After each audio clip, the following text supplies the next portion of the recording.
आज के एपिसोड में हम मध्य प्रदेश में स्थित दूसरे महाज्योतिर्लिंग ओमकारेश्वर के दर्शन करेंगे। नर्मदा और कावेरी के संगम तक बोट राइड में जाएंगे और फिर नदी पार करके ममलेश्वर ज्योतिर्लिंग के दर्शन करेंगे। नमस्कार दोस्तों, मैं हूं डॉक्टर विजेता और आप मुझे डॉक्टर वी विजेता या विजी बुला सकते हैं। स्वागत है आपका मस्त कलंदर ट्रैवल्स के एक्सप्लोर मध्य प्रदेश सीरीज के तीसरे एपिसोड में। उज्जैन में महाकालेश्वर और भैरवनाथ के दर्शन करके हम निकल पड़े 140 किलोमीटर की यात्रा पे मध्य प्रदेश के खांडवा डिस्ट्रिक्ट की ओर। सतपुड़ा की पहाड़ी रास्ते से होकर हम पहुंचेंगे उस पावन स्थल पर जहां पर नर्मदा नदी पर एक आइलैंड है जिसे मानधाता कहा जाता है। उस पर ओमकारेश्वर महाज्योतिर्लिंग है और दूसरे किनारे ममलेश्वर ज्योतिर्लिंग है। ये स्थान भारतवर्ष के प्राचीनतम स्थानों में से एक है जिसका जिक्र न सिर्फ हमारे रामायण और महाभारत में हुआ है बल्कि ग्रीको रोमन एरा के स्कॉलर्स ने भी इनका वर्णन किया है। जैसा कि आप समझ रहे होंगे, हमारी जर्नी थोड़ी हेक्टिक थी और बाकी लोगों से थोड़ा पहले ही मुझे भूख लग गई। बढ़िया मिला मेरे को यार, भूख लग रहा है गाइस। 1 घंटा और नहीं 1 घंटा नहीं, इसके बाद एक और घाट है, वो उतर के ये बस 15-20 मिनट तो लगेगा। मुश्किल 15-20 मिनट गुजरे और फाइनली हम यहाँ पर एक रिजॉर्ट में खाना खाने के लिए पहुँच गए।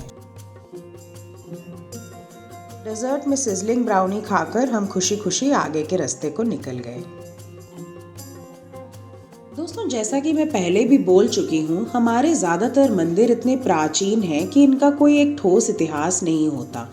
हर मंदिर और उसमें पूजे जाने वाले देवताओं की कई कहानियाँ होती हैं। कुछ के बारे में वेदों पुराणों में लिखा होता है और कुछ लोकल ओरल ट्रेडिशन से ही आगे बढ़ती हैं। ओमकारेश्वर के साथ भी यही है। एक मत ये है कि एक बार देवता और दानव की लड़ाई में देवतागण हार गए तो उन्होंने शिव की उपासना की और वो यहाँ ओमकारेश्वर में प्रकट हुए और दानवों का नाश किया। दूसरा मत ये है कि भगवान राम के पूर्वज मानधाता ने यहाँ बहुत कठोर तपस्या की और उससे खुश होकर शिव जी यहाँ प्रकट हुए। जिस जगह ओमकारेश्वर लोकेटेड है उस जगह उस आइलैंड का नाम भी मानधाता है और कहते हैं कि ये आइलैंड ओम के शेप में है। मेरे पास तो ड्रोन है नहीं, वरना मैं आपको ज़रूर दिखाती। बाकी ज्योतिर्लिंग की कहानी मैंने महाकालेश्वर वाले वीडियो में भी बताई थी, तो अगर आपने वो वीडियो नहीं देखी तो उसे प्लीज़ देख लें। जब हम मंदिर परिसर के अंदर पहुंचे तो गजब की भीड़ थी। प्रो टिप ये है कि आप सुबह 8 बजे के पहले दर्शन कर लें, वरना जैसे जैसे दिन चढ़ता है भीड़ बढ़ती जाती है और हम तो लेट आफ्टरनून पहुंचे थे। लेकिन क्या था, बाकी लोगों की तरह हम भी भोले बाबा को देखने के लिए लाइन में लग गए। अब ये जो दृश्य आप देख रहे हैं ये ओमकारेश्वर के गर्भगृह के बिल्कुल बाहर का है। एंशंट कार्व्ड पिलर्स से ये हॉल सजा हुआ है और उसमें एक स्क्रीन लगा है जिसमें कि आप अच्छे से दर्शन कर सकते हैं। गर्भगृह के अंदर बहुत जल्दी से दर्शन करना होता है, इसीलिए मैं वहाँ शूट नहीं कर पाई।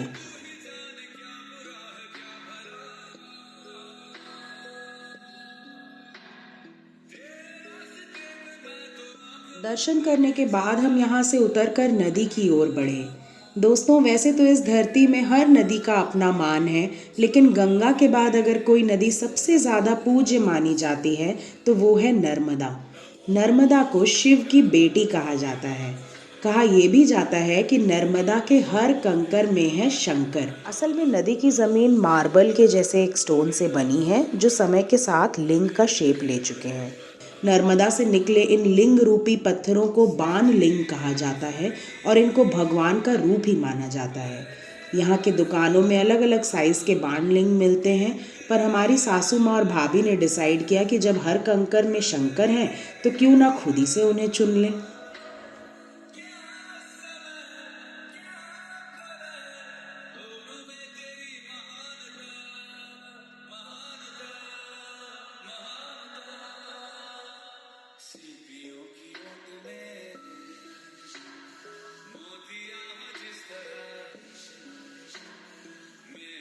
दोस्तों, ये जो डैम टाइप का स्ट्रक्चर है इसी के आगे है नर्मदा और कावेरी का संगम और ये भी एक बहुत होली साइट है।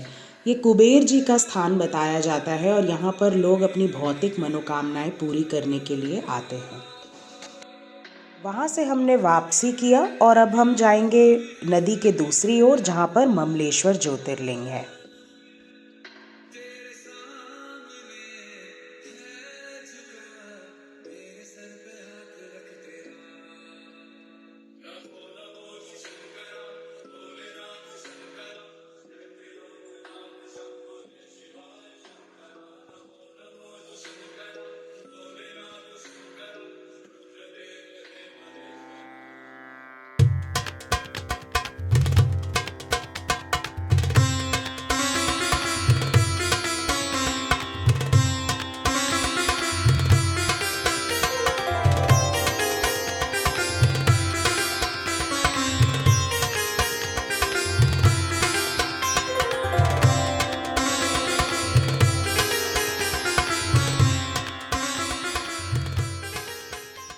नदी के इस पार जो ज्योतिर्लिंग है उसे ममलेश्वर या अमलेश्वर जो कहा जाता है। ओंकारेश्वर जी नर्मदा के उस पार है, वो स्वयं प्रणवलिंग है। स्वयं प्रकट हुए थे राजा मानधाता के तपस्या से।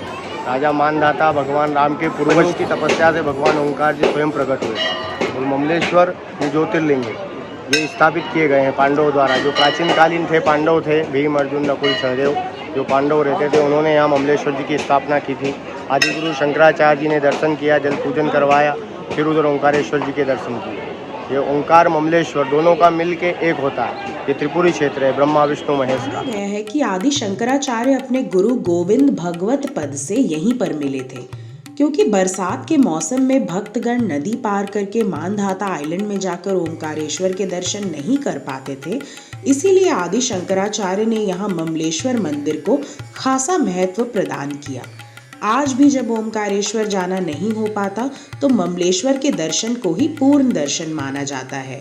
और आम तौर पर दर्शन कंप्लीट तभी होता है जब भक्त दोनों मंदिर को जाएं। जल पूजा, अभिषेक, सह परिवार, सुख शांति, समृद्धि, फल प्राप्ति निमित्त तीर्थ ब्राह्मणायो द्रव्य दक्षिणा। तो दोस्तों, इसके साथ हमारा ये त्रिपुरी क्षेत्र का सफ़र समाप्त हुआ। आपको ये वीडियो कैसा लगा प्लीज़ कमेंट करके बताएं, और अगर आपने चैनल को अभी तक नहीं सब्सक्राइब किया है तो प्लीज़ उसे सब्सक्राइब करें। और हाँ, मस्त कलंदर ट्रैवल्स के बारे में अपने दोस्तों, रिश्तेदारों और पास पड़ोस के लोगों के साथ ज़रूर शेयर करें। मिलते हैं अगले सफ़र में। नमस्ते।